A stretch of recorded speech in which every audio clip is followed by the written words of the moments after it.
And game number 2 of RESIN versus KSC. RESIN with a big win in game 1. They're looking to punch their ticket to NA Grand Finals for day 1. For their side, we've got Grozovoy, Lucian, Petro, and as a reminder, that is their second use of Petro, so they have no more Petros for the tournament. Yoshino, Jinan, Brisbane. And then for the side of KSC, we've got Grozovoy, double Lucian, Jinan, San Martin making its first appearance, Nevsky, and Guden Liu. But yes, that is indeed for the side of RESIN. Their last time bringing a Petro. So, another ship that is off the board for them. To arms for liberty and Because at this point, still no Elysian Realm, them, TWA, TSYMQ, and RSTC still have not used a flagship.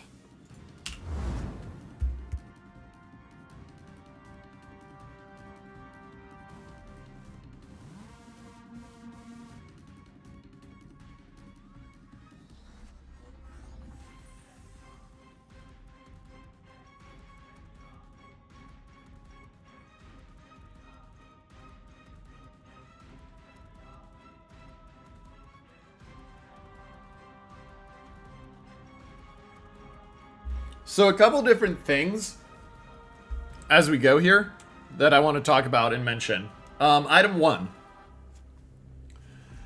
I'd be really interested to know what KSC's comms are like right now, because the Elgar and the Colbert dying from that just feels really bad in game 1. And so are the Elgar and Colbert player just like mentally checked out? Are they coming back? Is the rest of the team angry? Where are they at? Mental is going to be a big thing. 2, RESIN feels pretty good right now, but they got to be careful. They weren't in a great spot until those torps hit in game 1. So they need to watch. And now I really do like the Guden Liu's. Like, I think Guden Liu slept in on this map with the triple ability to triple airstrike. And so as the teams move forward, you can see the Grozovoy smoked up the Nevsky. Aegis Wings is going to be able to do some stuff. But watch this push up here. We saw this from TWA, a very similar play. Slightly different on the ships. Kenny Mod was in a Nevsky doing it. But you push 3 ships up and just send them down and deny. And there's really nothing that can stop this. I mean, that radar just caught 5 out of 7 of the ships. And so you know, the only things you're missing are a Lucian, are a Jinan and a San Martin. And so now I expect to see this turn cut in. And you can see it actually. Because you can see that Big Boy has started to turn in more, and instead of going wide, they're going to cut narrower because they can. And there's no reason not to.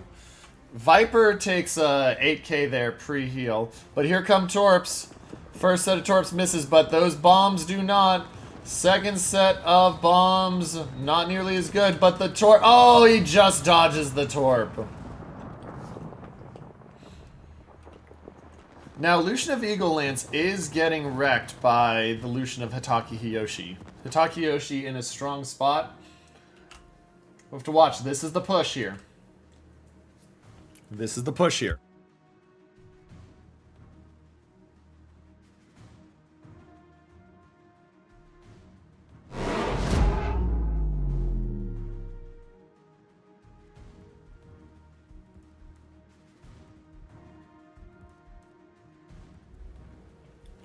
Now, Lucian does manage to take B.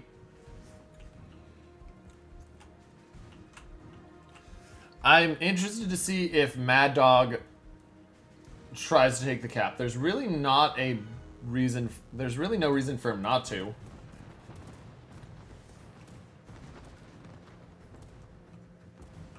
Especially because your Petro's on a ticking time limit.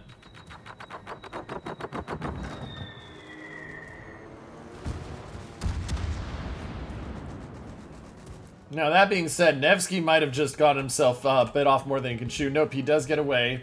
Jinan being forced away, though, and Brisbane and Jinan in a position. I'd expect to see the Grozovoy of Big Boy move in here.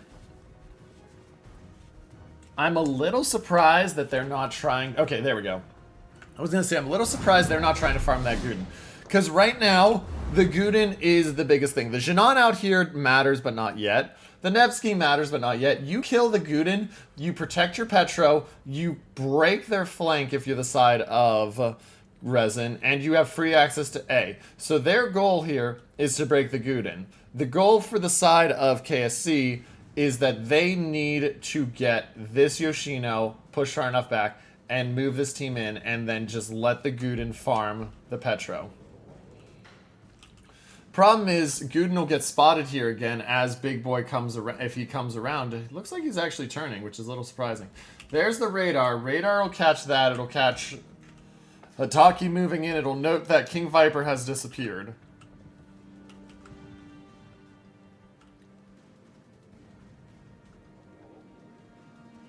Oh, and the Jinan of Big Six eats the Torps, and that is brutal.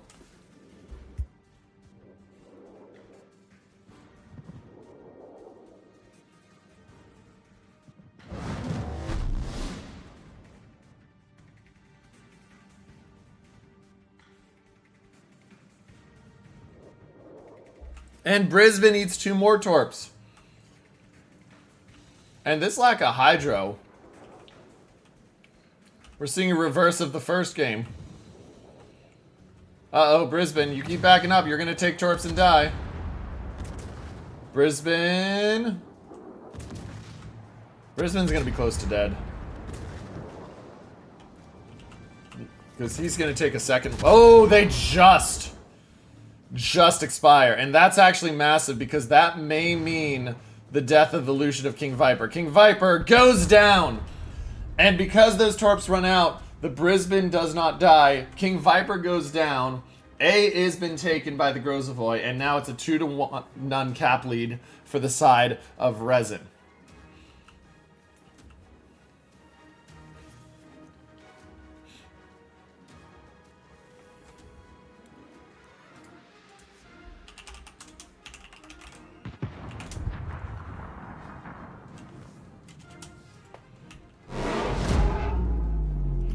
So as we continue in, Nevsky of Aegis Wings takes a chunk there.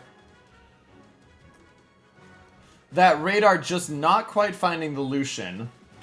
Petro of Peyton is hanging on well, and with the Grozavoy getting the smoke and no radar up there, I expect the Grozavoy to just sit here and let the Brisbane farm the Guden. Like, the Guden does not have a way out of this. If he stays there, he gets HE farmed.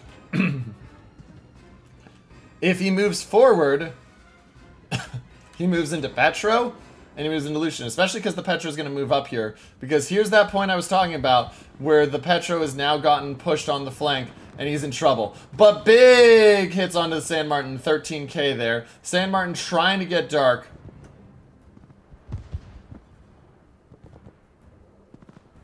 Another hit. Oh, 21k!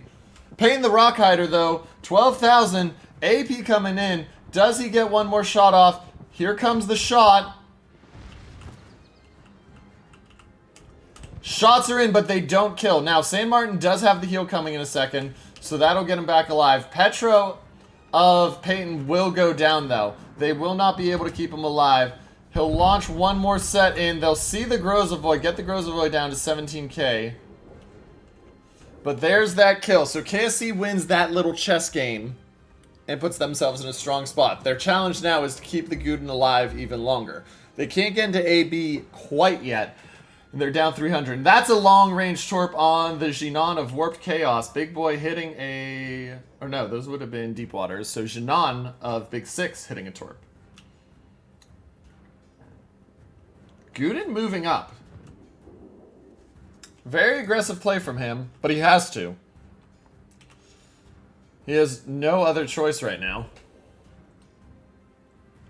Now, Mad Dog will spot him, but there is nothing to farm for the side of Resin. Their Yoshino is getting smashed, and KSC smells the blood in the water there. K-Bomb goes down. That frees them to push across.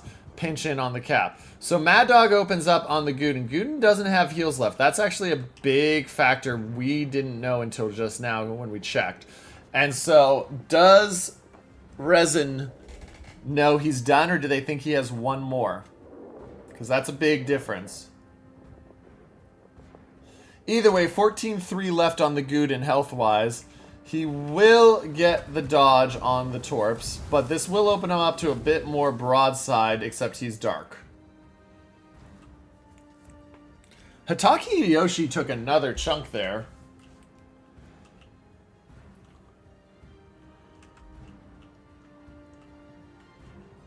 Meanwhile, K-Bomb, 30 seconds to heal, but probably not going to make that long with 4,000 remaining health.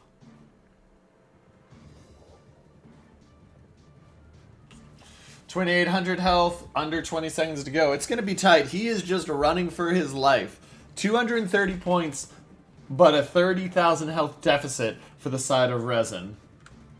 K-Bomb's 6 seconds away. This is getting close. He might get that heal off.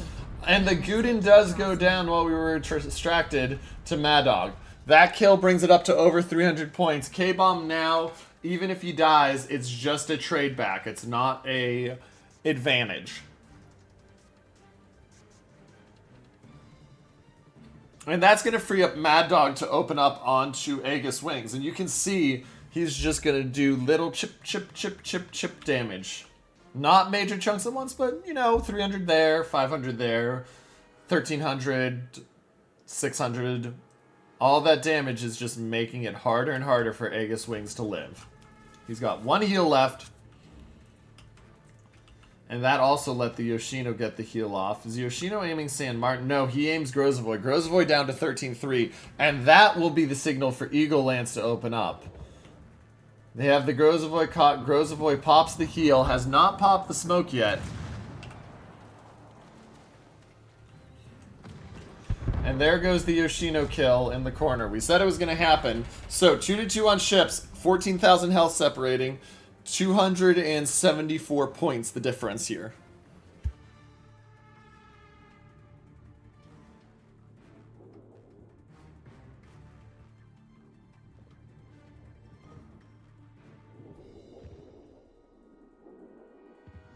And Hitaki wasn't ready for this. He goes down, ladies and gentlemen.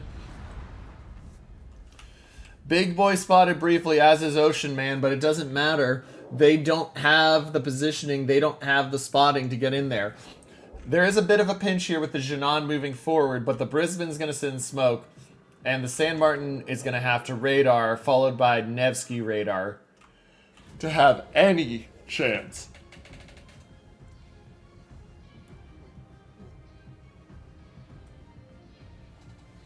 Because you got to think that the San Martin radar of Quicksilver Slash is coming out soon.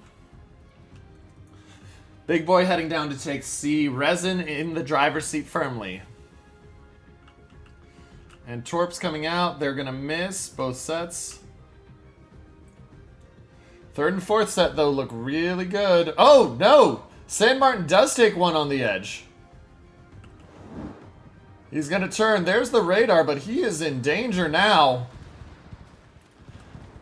Quicksilver takes the Torp. He can't get the dodge line, ladies and gentlemen. And that will do it. Resin, 10 seconds away. They are going to 2-0 KSC and set themselves up for a face-off versus Elysian Realm for control of the NA bracket. In an absolutely statement series for them. We stand victorious. Resin 2-0.